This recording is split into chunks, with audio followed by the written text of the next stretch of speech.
Fish బాగా ఉప్పేసుకొని కడుక్కొని పెట్టుకోవాలి.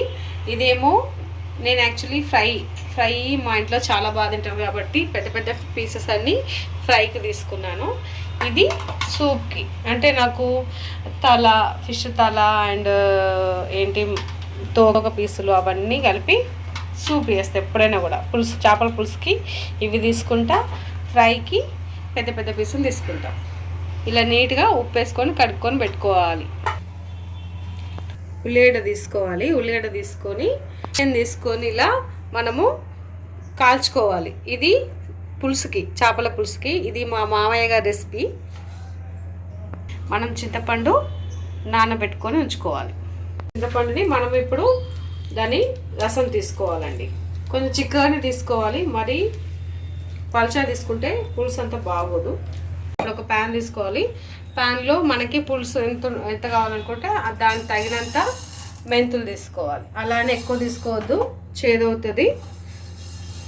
దీన్ని మంచిగా వేయించుకోవాలి గోల్డెన్ బ్రౌన్ వచ్చేంత వరకు, ఈ కలర్కి రావాలి. పక్కన పెట్టేసుకొని ఇప్పుడు జీలకర్ర కూడా సేమ్ అలాగే తగినంత తీసుకొని వేయించాలి. ఇది కూడా సేమ్ కొంచెం బ్రౌన్ వచ్చేంత వరకు వేయించుకోవాలి. ఇది ఎలా తెలుస్తుంది మనకంటే ఒకలాంటి కమ్మటి వాసన వస్తుందండి. మెంతులను జీలకర్ర వేయించేటప్పుడు ఆ స్మెల్ వచ్చిందంటే అవి వేగినట్టే.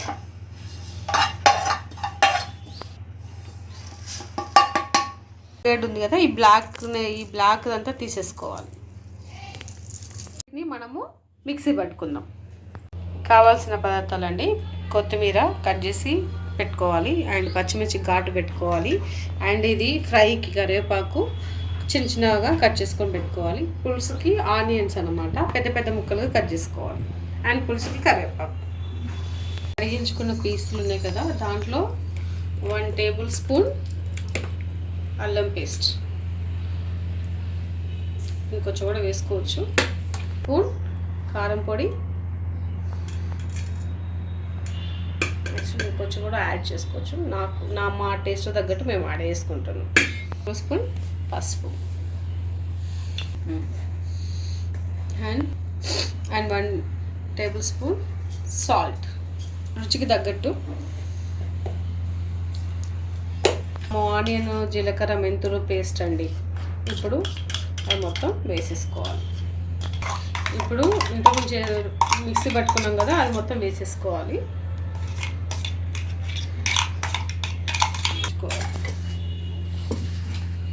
మీద కొంచెం కరివేపాకు వేసుకొని బాగా కలుపుకొని పెట్టుకోవాలి. నేనైతే హ్యాండ్ యూజ్ చేస్తాను, మీరు స్పూన్ యూజ్ చేస్తారా ఎలా అనేది అది మీ ఇష్టం. బట్ హ్యాండ్తో మిక్స్ చేస్తే నాకు మంచిగా అనిపిస్తుంది, ప్లస్ పీస్ లోపల దాకా వెళ్తుంది ఆ ఫ్లేవర్. ముందుగా ఇలా కలిపి పెట్టుకుంటే ఏంటంటే దాని లోపలికి ఉప్పు కారం మంచిగా పడుతుంది అన్నమాట. పక్కన పెట్టేసుకోవాలి. స్టవ్ అంటేసుకోవాలి. చికెన్ వండినప్పుడు 1.5 వేసుకుంటాను, కానీ ఇది చేపల పులుసు కాబట్టి 2 గ్లాసెస్ వేసుకుంటాను. అంటే కొంచెం ఆయిల్ ఎక్కువ వేస్తే టేస్ట్ బాగుంటుంది నా ఫీలింగ్. చూసుకున్న తర్వాత ఏంటంటే నా సీక్రెట్ ఇంగ్రీడియంట్ అన్నమాట. ఇది చెన్నై నుంచి మా నాన్నమ్మ నా కోసం పంపించింది. యాక్చువల్లీ ఏంటంటే ఇది చేపల పులుసులో వేస్తే చేపల పులుసు చాలా టేస్టీగా ఉంటుంది.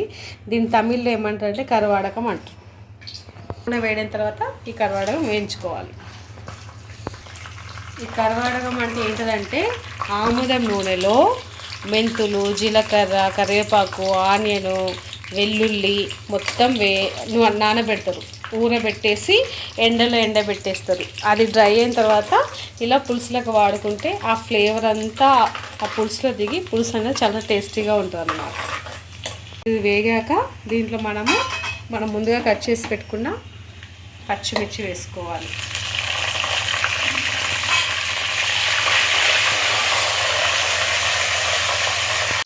ఆనియన్స్ వేసుకోవాలి, కరివేపాకు,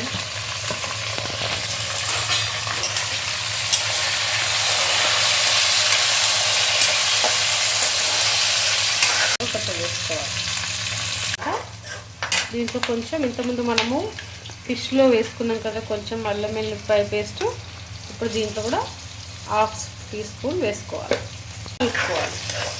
అది పచ్చి వాసన పోయేంత వరకు వేగాలి. వేగింది కదా అండి. ఇప్పుడు మనము ముందుగా కలిపి పెట్టుకున్న ఫిష్ని కూడా వేసుకోవాలి.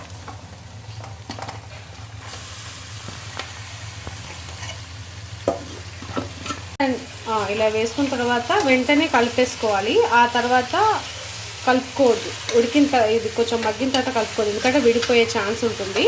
ఇప్పుడు పచ్చిమిర్చి ఉంది కాబట్టి ఏం విడిపోదు. ఇప్పుడే మంచిగా కలిపేసుకొని పెట్టేసుకోవాలి. మళ్ళీ ఇది ఉడికిన తర్వాత మధ్యలో అసలు కలపద్దండి. కలిపితే ఏంటంటే ఫిష్ అనేది విడివిడిగా అయిపోతుంది. అలా అయిపోతే ఫిష్ బాగోదు కదా. ఇలా మూత పెట్టుకోవాలి. ఎవరైనా ఏంటంటే ఫస్ట్ పులుసు ప్రిపేర్ చేసుకున్న తర్వాత పీసులు పచ్చివే వేస్తారు, బట్ నాకు అలా ఇష్టం ఉండదు. ఇది మా మామయ్య గారి రెసిపీ అని చెప్పాను కదా, మా మామయ్య అలాగే వేసేవారు. ఇప్పుడు ఏంటంటే కొంచెం మగ్గిన తర్వాత దీంట్లో మనం ముందే రెడీ చేసుకున్న పులుసుని పోసేసుకోవాలి.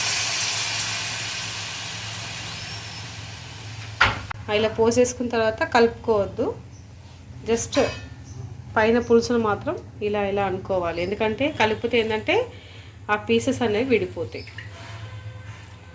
మరిగాక అంతా మిక్స్ అవుతుంది. ఏంటంటే చెన్నై మసాలా, ఇది మా నానమ్మ నా కోసం చేసి పంపించింది. దీని ఏంటంటే చేపల పులుసులో వేసినా ఏ పులుసులో వేసినా కూడా బాగుంటుంది. ఇప్పుడు ఇది కూడా మనము వాటర్లో కలిపి ఇప్పుడు కలిపిన చేపల పులుసులో వేసి ఇంతకుముందు చెప్పినట్టు ఈ వాటర్లో కలుపుకున్న ఈ మసాలా పొడిని పులుసులో పోసేసుకోవాలి. మరుగుతుంది కదండి, ఇప్పుడు లైట్గా కలుపుకోవాలి, మెల్లగా కలుపుకోవాలి. అలాగని తొందర హడావిడి కలుపుకోవద్దు. చూడండి నేను ఎలా కలుపుతున్నానో అలానే కలుపుకోవాలి. జస్ట్ దాన్ని కదిలించాలి అంతే కదండి. ఇప్పుడు స్టవ్ అనేది సిమ్లో పెట్టుకోవాలి, ఎందుకంటే సిమ్లో మెల్లగా ఉడుకుతూ ఉంటే బాగుంటుంది. ఓకే, చేపల పులుసు ఇప్పుడు 15 మినిట్స్ అవుతుందండి. ఇలా ఆయిల్ మొత్తం పైకి రావాలి. ఇలా ఆయిల్ మొత్తం పైకి వచ్చిందంటే మన చేపల పులుసు రెడీ అయిపోయిందన్నమాట.